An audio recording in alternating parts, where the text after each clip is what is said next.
Hello बच्चों, कैसे हो आप सब। चलिए आज स्टार्ट करते हैं आज का टॉपिक। कल हमने पढ़ा था बच्चों मौलिक अधिकार, और मौलिक अधिकार में हमने 5 प्रकार के मौलिक अधिकारों के बारे में पढ़ा था,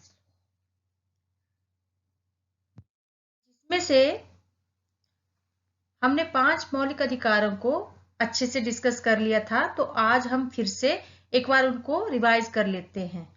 आपके पास 12 से लेके 35 तक आपको मौलिक अधिकार दिए गए हैं, जिनमें से आर्टिकल 12 जो है वो आपकी राज्य की जो परिभाषा है उसको स्थापित करता है। आर्टिकल 13 अल्पीकरण से रिलेटेड है। आर्टिकल 14 कानून के समक्ष समानता से रिलेटेड है। आर्टिकल 15 भेदभाव की मनाही। आर्टिकल 16 अफसर की समानता, नौकरी में आपको समानता मिलेगी। आर्टिकल 17 अस्पृश्यता की समाप्ति। आर्टिकल 18 उपाधियों की समाप्ति। ओके, अब दूसरा था आपका अधिकार स्वतंत्रता का अधिकार, जो कि आपको 19 से लेके 22 तक आपको बताता है। 19 में आपको स्वतंत्रताएं दी गई थी। 19(1) से लेके 19(6) तक 6 टाइप्स की आपको क्या दी गई थी, स्वतंत्रताएं दी गई थी। उनमें से आर्टिकल 20 जो है आपको अपराध सिद्धि यानी दोष सिद्धि के लिए रिलेटेड है। आर्टिकल 21 में आपको प्राण और दैहिक स्वतंत्रता की बात की गई है। आर्टिकल 21A भी जिसमें जोड़ा गया है, जिसमें 6 से लेकर 14 वर्ष के बच्चों को निःशुल्क शिक्षा प्रदान करेगा ये आर्टिकल। और आर्टिकल 22 जो है वो भी आपके अपराधों से ही रिलेटेड है। आर्टिकल 23 जो है वो आपके शोषण के विरुद्ध अधिकार है। आर्टिकल 23 में आपके जैसे बलात् श्रम है ना, उसके ऊपर आरोप लगाता है। आर्टिकल 24 जो है वो भी बच्चों से कारखानों में काम नहीं करवाया जा सकता। किन बच्चों से? जो कि 14 वर्ष से कम आयु के हैं। अब आर्टिकल 25 से लेके 26, 27 और 28 जो है वो आपका धार्मिक स्वतंत्रता से रिलेटेड है। आप किसी भी धर्म को मान सकते हो, है ना, किसी भी शैक्षणिक संस्थान को पर राज्य द्वारा चलाए गए शैक्षणिक संस्थान में आप धार्मिक शिक्षा नहीं दे सकते। ये भी इसी में मेंशन है। आर्टिकल 29 और 30 जो है वो अल्पसंख्यकों से रिलेटेड है, जिसमें कि वो अपनी भाषा लिपि को सुरक्षित करके रख सकते हैं और शिक्षा संस्थानों की स्थापना कर सकते हैं। तो बच्चों, ये 5 प्रकार के मौलिक अधिकार जो है इनके बारे में आपको जानकारी होनी चाहिए। मेन चीज क्या है कि मौलिक अधिकार लिए कहां से गए हैं। मौलिक अधिकार जो है वो यूएसए से लिए गए हैं। अब अगर हमारे इन मौलिक अधिकारों का अगर हनन होता है तो इन अधिकारों की रक्षा के लिए हमारे पास क्या है, हमारे पास आर्टिकल 32 बनाया गया है, जिसको हम बोलते हैं संवैधानिक उपचारों का अधिकार। इस आर्टिकल के अकॉर्डिंग ये जो बनाया गया है, इससे जो हमारे 5 प्रकार के हमें मौलिक अधिकार दिए गए हैं उनको हम संरक्षण प्रदान करवा सकते हैं। जैसे इसके लिए हमें मेन गार्डियन किसको बनाया गया है, आर्टिकल 32 में सुप्रीम कोर्ट के अकॉर्डिंग इनको संरक्षण मिला है, और आर्टिकल 226 के अकॉर्डिंग हाई कोर्ट इसको संरक्षित कर सकता है। हाई कोर्ट जो मतलब इंडिपेंडेंट जो थे उसमें कलकत्ता, मुंबई, मद्रास आदि भी इन अधिकारों को मतलब होता था, इनके बारे में भी सुनते थे, सुनवाई करते थे इससे पहले। बट आफ्टर इंडिपेंडेंट 1950 के बाद जो है सुप्रीम कोर्ट और हाई कोर्ट जो है वो मेनली इन हमारे मौलिक अधिकारों के बारे में सोचता है, उनसे मतलब उन हमारे न्यायिक उसको सुनता है। ठीक है, तो मौलिक अधिकार संवैधानिक उपचारों का अधिकार जो है वो उसको भीमराव अंबेडकर ने, आप जानते हो भीमराव अंबेडकर कौन थे, जिन्होंने हमारा संविधान लिखा है, जो कि ड्राफ्टिंग कमेटी के भी अध्यक्ष थे।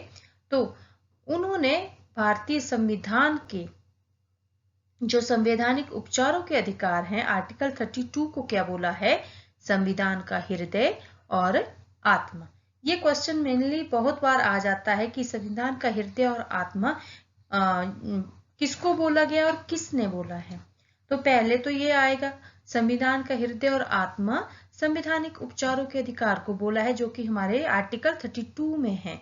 और किसने बोला है? डॉक्टर भीमराव अंबेडकर ने।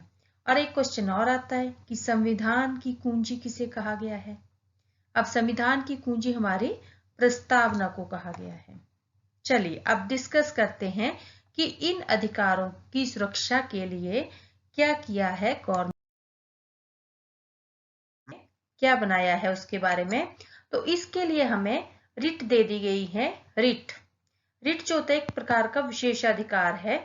तो ये दे दी गई है कि रिट क्या होती है। Writ is a formal written order issued by Supreme Court और High Court that commands constitutional remedies for Indian citizen against the violation of their fundamental rights.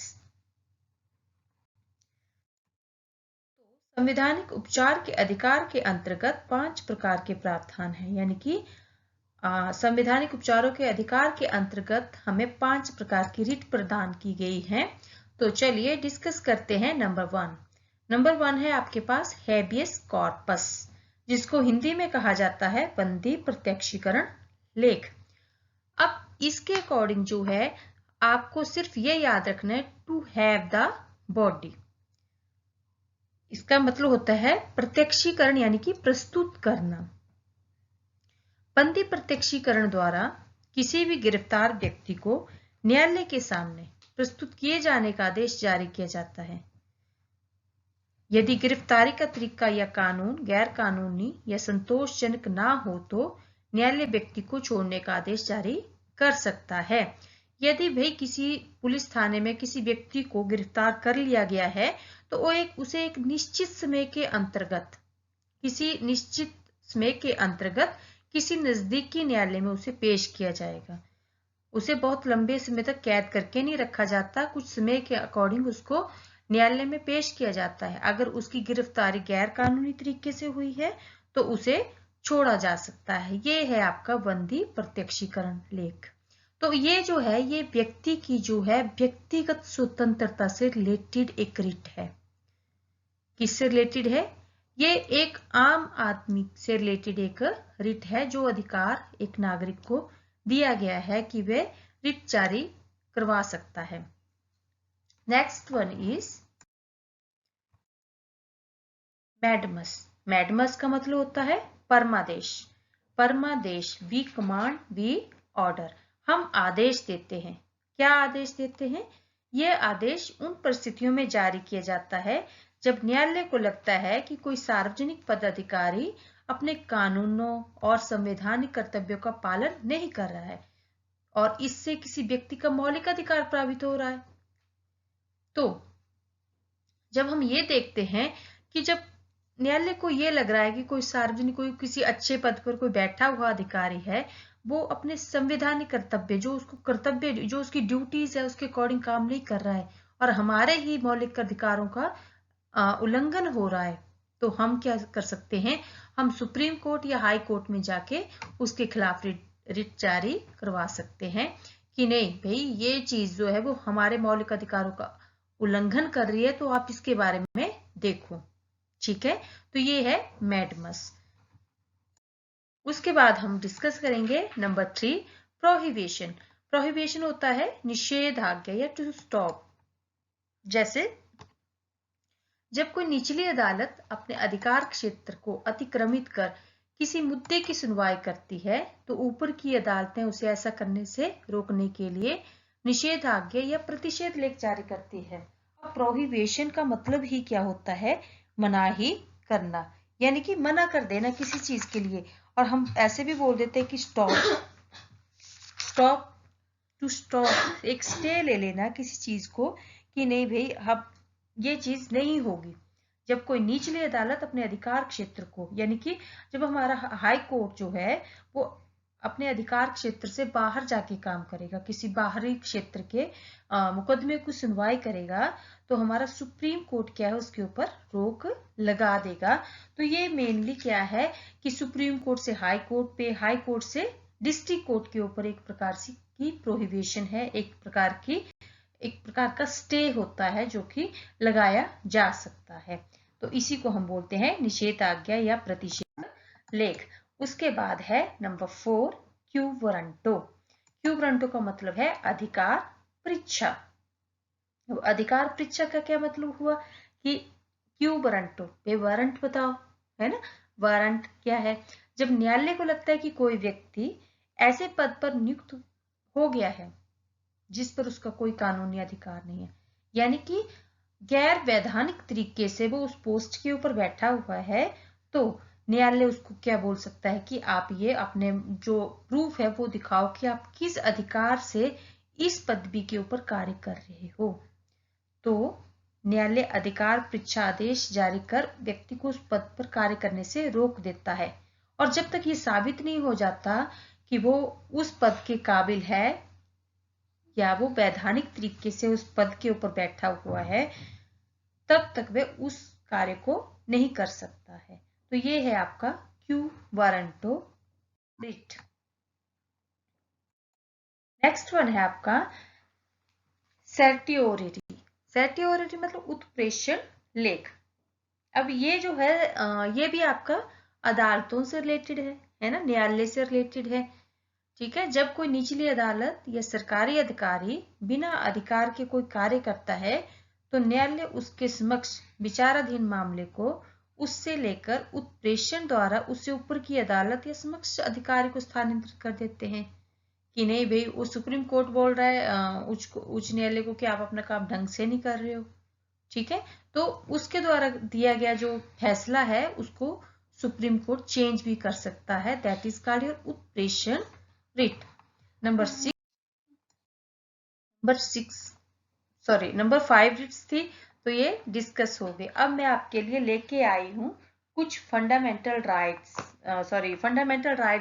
जो हमने कल पढ़े थे उससे रिलेटेड कुछ MCQ हैं जो हम डिस्कस करेंगे अभी।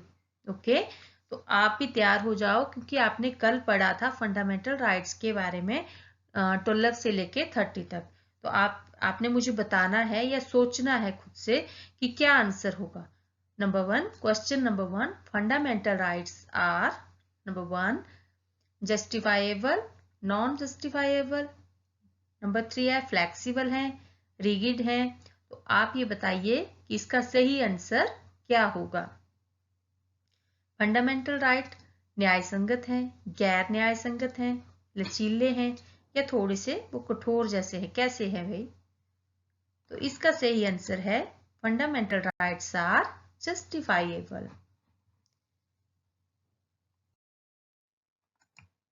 क्वेश्चन नंबर 2 है which of the following is given the power to enforce the fundamental rights by the constitutions। तो किसको दे दी गई है भाई ये पावर कि हमारे जो फंडामेंटल राइट्स हैं उनका हनन हो रहा है, तो किसके पास ये पावर है। आपके पास ऑप्शन है all courts in India, number 2 the parliament, number 3 the president, number 4 the supreme court and high court.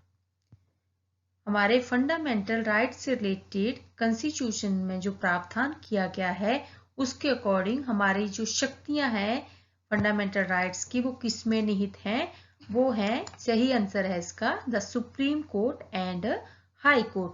मैंने आपको बताया था कि सुप्रीम कोर्ट जो है वो आर्टिकल 32 के अकॉर्डिंग सुनवाई करेगा और हाई कोर्ट जो है वो आर्टिकल 226 के अकॉर्डिंग जो है हमारे मौलिक अधिकार और अन्य अधिकारों के बारे में जानकारी मतलब सुनवाई कर सकता है। अब ये जो सुप्रीम कोर्ट है इसका थोड़ा एरिया थोड़ा कम है, यानी कि हाई कोर्ट जो है वो हमारे फंडामेंटल राइट्स के अकॉर्डिंग थोड़ा सा पावरफुल है। ठीक है, जो हमारे फंडामेंटल राइट्स हमें मिले हैं उनकी सुनवाई के लिए मूल अधिकार और अन्य जो मसले होते हैं उनके ऊपर भी हाई कोर्ट सुनवाई कर सकता है आर्टिकल 226 के अकॉर्डिंग। बट सुप्रीम कोर्ट जो है वो सिर्फ हमारे मौलिक अधिकारों से रिलेटेड जो बातों का हनन होगा उनके ऊपर ही सुनवाई करेगा। नेक्स्ट क्वेश्चन है विच of the following statement is correct? कौन सी स्टेटमेंट जो है वो करेक्ट है? आपने ये भी पढ़ना होता है जब आप कॉम्पिटिटिव एग्जाम में जाते हो कि कौन सी स्टेटमेंट करेक्ट है, कौन सी इनकरेक्ट है। तो ये चीज करके आपने क्वेश्चन को पढ़ना होता है। पहले इस चीज को टिक कर ले कीजिए कि कौन सी स्टेटमेंट के बारे में पूछा गया है, करेक्ट स्टेटमेंट के बारे में पूछा गया है या इनकरेक्ट स्टेटमेंट के बारे में पूछा गया है। तो नंबर 1 है इसका A portion, rights are claims of the state against the citizens. Rights are claims of the state against the citizen. Number B, rights are privileges which are incorporated in the constitution of a state. Number C, rights are claims of the citizens against the states. Number 4, rights are privileges of a few citizens against the many. तो ये चीज आ गई है कि भाई किसके according जो है वो करेक्ट स्टेटमेंट बन रही है।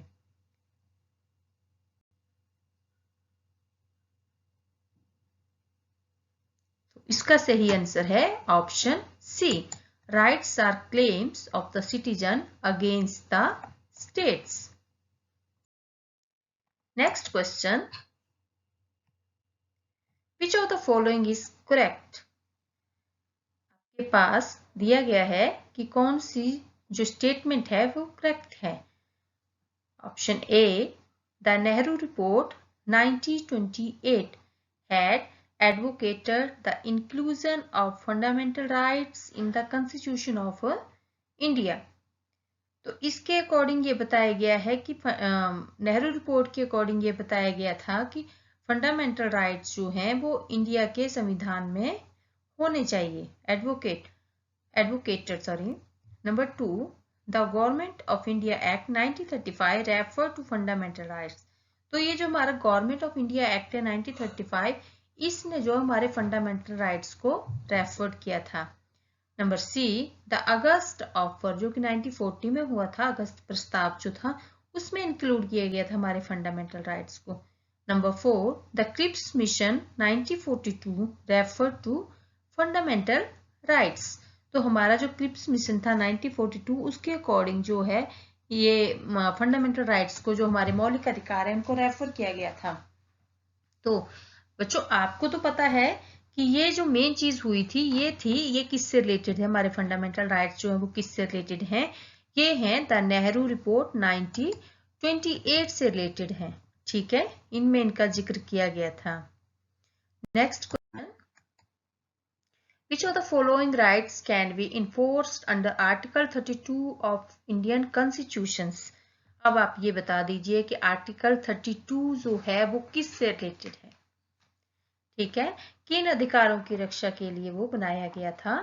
तो इसका सही आंसर आप सभी को पता होगा, that is your fundamental right. Option B जो है वो राइट आंसर है। उसके बाद है, which one of the following rights was described by Dr. B.R. Ambedkar as the heart and soul of the constitutions?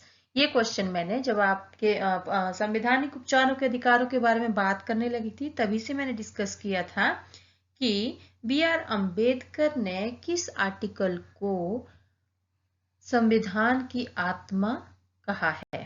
ठीक है, तो ये हमारा राइट आंसर है आपका, राइट टू कॉन्स्टिट्यूशनल रेमेडीज।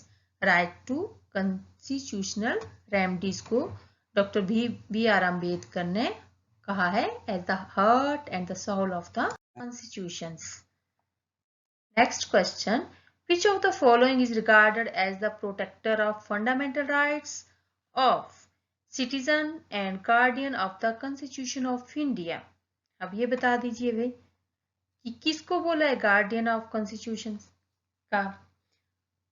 ठीक है, जो हमारे फंडामेंटल राइट्स है उसका गार्डियन कौन सा है, कौन है? पार्लियामेंट है, द अटॉर्नी जनरल है, द सुप्रीम कोर्ट है, द प्रेसिडेंट है। संसद है भाई उसकी रक्षक। हमारे जो मौलिक अधिकारों की रक्षक किसको बोला गया है? हमने अटॉर्नी जनरल को बोला है, सुप्रीम कोर्ट है या द प्रेसिडेंट है। तो इसका सही आंसर है द सुप्रीम कोर्ट। ठीक है, supreme court and the High Court is the guardian of the Constitution of India, that is protected our fundamental rights. Next question, which of the following article was termed as the heart and the soul of the Constitution by Dr. B.R. Ambedkar? Article के according जो है वो इसको बोला गया है संविधान की आत्मा बोला गया है। किस आर्टिकल को बोला गया है बच्चों? तो ये है आपका आंसर आर्टिकल 32। ठीक है बच्चों, तो ये था मेरा आज का छोटा सा टॉपिक जिसमें मैंने संवैधानिक उपचारों के जो अधिकार हैं उनके बारे में आपसे डिस्कस की। 5 प्रकार की रिट जो है वो हमारा सुप्रीम कोर्ट और हमारा हाई कोर्ट जारी कर सकता है अगेंस्ट द हमारे जो हमें फंडामेंटल राइट्स दिए गए हैं अगर उनकी अवहेलना होती है। ठीक है बच्चों, तो इस टॉपिक को ध्यान से पढ़ना है क्योंकि इसमें से क्वेश्चन आ जाता है कि भाई बताओ रिट कितनी दी गई है, आपको कितने फंडामेंटल राइट्स दिए गए हैं। ठीक है, तो हमारे पास 6 प्रकार के फंडामेंटल राइट्स हैं और हमारे पास रिट जो है वो 5 टाइप्स की दी गई है। अब इन मौलिक अधिकारों का संरक्षक कौन है? तो इन मौलिक अधिकारों का जो संरक्षक है वो हमारा supreme court and high court है। अगर हमारे मौलिक अधिकारों का हनन होता है तो हम कहाँ जा सकते हैं? या तो हाई कोर्ट में जा सकते हैं या सुप्रीम कोर्ट में जा सकते हैं। तो ठीक है ना बच्चों, तो ढंग से पढ़ना है और मेरे चैनल को सब्सक्राइब करना है। Thank you, have a nice day.